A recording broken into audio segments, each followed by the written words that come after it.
Hello friends, welcome to Indian recipes Tamil. இன்றைக்கி நம்ம ரொம்ப சூப்பரான டேஸ்டான புளியோதரை ரெசிபி எப்படி செய்கிறதுன்னு பார்க்க போகிறோம். அதுவும் நல்ல ட்ரெடிஷ்னலான மெத்தடோடு பார்க்க போகிறோம். அதுக்கு தொட்டுக்கிறதுக்கு நல்ல சூப்பரான உளுந்து தொகையலும் எப்படி செய்கிறதுன்னு பார்க்க போகிறோம்.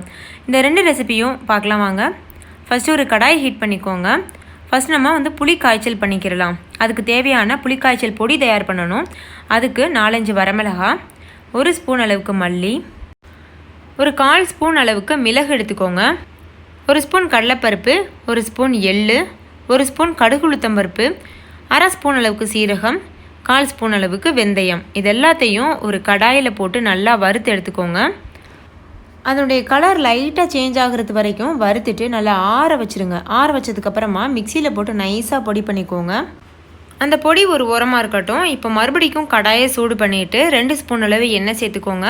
முடிஞ்ச அளவுக்கு நல்லெண்ணெய் சேர்த்துக்கோங்க. நல்லெண்ணெய் சேர்த்திங்கன்னா நல்ல வாசனையாக ரொம்ப டேஸ்ட்டாக இருக்கும்.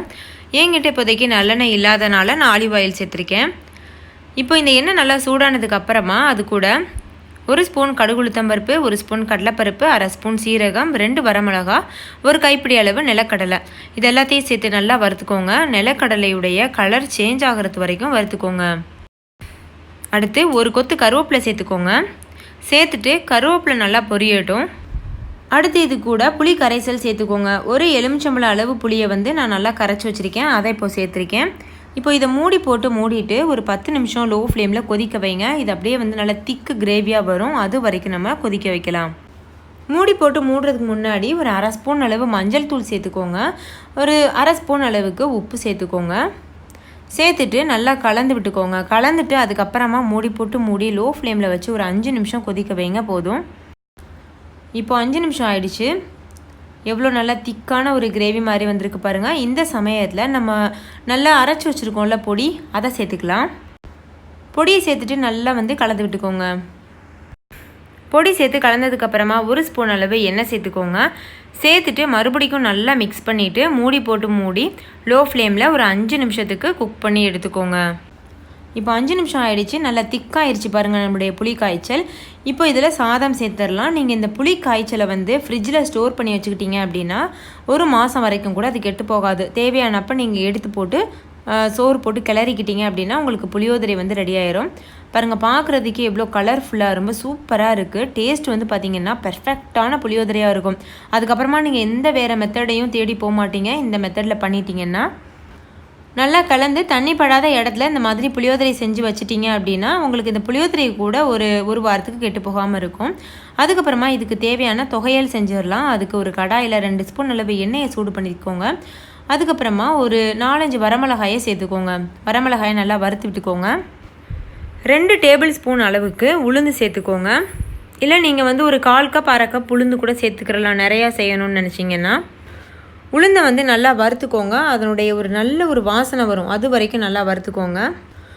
உளுந்து லைட்டாக வறுபட்டதும் 1 கப் அளவுக்கு தேங்காய் துருவல் சேர்த்து அதையும் நல்லா வறுத்துக்கோங்க. நான் தேங்காய் துருவல் சேர்த்ததை காமிக்க மறந்துட்டேன் ஃப்ரெண்ட்ஸ். ஸோ நீங்கள் தேங்காய் துருவல் சேர்த்துட்டு நல்லா வறுத்துக்கோங்க. பாருங்கள், அதனுடைய கலர் சேஞ்சாக இருக்குது பாருங்கள், தேங்காய் துருவலுடைய கலரு. அதுக்கப்புறமா ஒரு சின்ன துண்டளவு புளி சேர்த்துக்கோங்க, நல்லா புளிப்பு சுவைக்காக. அதையும் நல்லா வறுத்து விட்டுக்கோங்க. அடுத்து 1 கைப்பிடி அளவுக்கு பூண்டு சேர்த்துக்கோங்க. உளுந்து நம்ம சேர்க்குறதுனால கண்டிப்பாக பூண்டு சேர்க்கணும். அப்படி பூண்டு உங்கள்கிட்ட இல்லைன்னா நீங்கள் பெருங்காயத்தூள் கூட சேர்த்துக்கோங்க. இப்போ இதெல்லாத்தையும் நல்லா வறுத்துட்டு நல்லா ஆற வச்சு மிக்ஸி ஜாரில் போட்டு நல்லா அரைச்சிக்கோங்க. இப்போ தேவையான அளவு உப்பு சேர்த்துடலாம். உப்பு சேர்த்து வறுத்து விட்டுக்கோங்க. வறுத்துட்டு நல்லா ஆறட்டும். ஆறினதுக்கப்புறமா மிக்ஸி ஜாரில் ஒரு 1/4 டம்ளர் அளவு தண்ணி சேர்த்து அரைச்சிக்கோங்க. நல்லா மைய அரைச்சிக்கோங்க. துவையல் பக்குவத்துக்கு அரைச்சிக்கோங்க. அவ்வளோதான் ஃப்ரெண்ட்ஸ், நம்மளுடைய புளியோதரையும் தயாராகிடுச்சு, உளுந்து தொகையிலும் தயாராகிடுச்சு. இது ரெண்டுத்தையும் நம்ம சர்வ் பண்ணிடலாம். சர்வ் பண்ணுறதுக்கு முன்னாடி உளுந்து துவையலை லைட்டாக தாளித்து விட்டுக்கலாம். தாளித்தோம்னா அதனுடைய டேஸ்ட் இன்னுமே ரொம்ப சுவையாக இருக்கும்.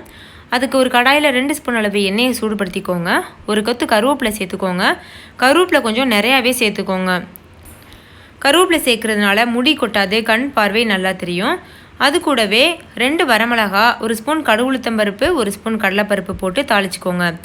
தாளிதம் நல்லா பொரியட்டும். தாளிதம் நல்லா பொரிஞ்சதுக்கு அப்புறமா நம்ம அரைச்சி வச்சுருக்கோம் இல்லையா உளுந்து துவையலை, அதை சேர்த்துடலாம். இப்போ பாருங்கள், அரைச்சி வச்சுருக்க உளுந்து துவையலை சேர்த்தாச்சு. சேர்த்துட்டு லைட்டாக 2 தடவை கிளறி விடுங்க போதும். உங்ககிட்ட அம்மி இருந்ததுன்னா நீங்கள் அம்மியில் வச்சு அரைங்க. துவையல் ரொம்ப டேஸ்ட்டாக இருக்கும். மிக்ஸி ஜாரில் அரைக்கிறத விட அம்மியில் ஆட்டுக்கல்லாம் ஆட்டினீங்கன்னா ரொம்ப ரொம்ப சுவையாக இருக்கும். அது இல்லாத பட்சத்தில் கண்டிப்பாக நம்ம மிக்ஸி தான் யூஸ் பண்ணி ஆக வேண்டியது இருக்கும். ஸோ நல்லா அரைச்சிட்டு இந்த மாதிரி சேர்த்துக்கோங்க. சேர்த்துட்டு லைட்டாக கிளறி விட்டுக்கோங்க. இந்த துவையல் நீங்கள் செஞ்சிட்ருக்கும் போதே அவ்வளோ ஒரு வாசனையாக இருக்கும். நம்மளுக்கே இப்போவே சாப்பிடணும் அப்படின்றது போல் இருக்கும். ஸோ கண்டிப்பாக ட்ரை பண்ணி பாருங்கள்.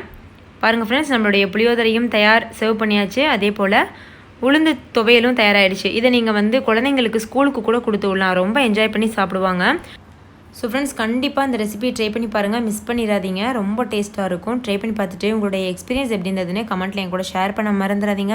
இந்த வீடியோ உங்கள் எல்லாருக்கும் ரொம்ப பிடிச்சிருக்கும் நம்புறேன். பிடிச்சிருந்தா லைக் பண்ணுங்கள். உங்கள் ஃப்ரெண்ட்ஸ் கூட நிறைய ஷேர் பண்ணுங்கள். ஸோ அவங்களும் பார்த்து பயன்பெறட்டும். இன்னொரு சூப்பரான ரெசிபியோட நான் உங்களை சந்திக்கிறேன். அதுக்கு முன்னாடி நம்ம சேனலை சப்ஸ்கிரைப் செய்யாத நண்பர்கள் சப்ஸ்கிரைப் செய்துக்கோங்க. ஃப்ரெண்ட்ஸ், உங்கள் எல்லாருக்கிட்டையும் ஒரு சின்ன ரெக்வஸ்ட் இருக்குது. இனி வரக்கூடிய காலங்களில் தண்ணீர் பற்றாக்குறை எந்தளவுக்கு இருக்க போகுதுன்னு தெரியல. ஸோ தண்ணி இல்லைன்னா நம்ம வாழவே முடியாது. அது எல்லாருக்கும் தெரிஞ்சது. ஸோ வருங்கால சந்ததியருக்காக ஒரே ஒரு சின்ன வேலை பண்ணுங்க. ஒவ்வொருத்தரும் வீட்டில் இருக்கக்கூடிய ஒவ்வொருத்தரும் வருஷம் ஒரு மரம் நடுங்க. அது உங்களுக்கு வசதியான எந்த இடத்துல இருக்கோ அந்த இடத்துல நட்டுக்கோங்க.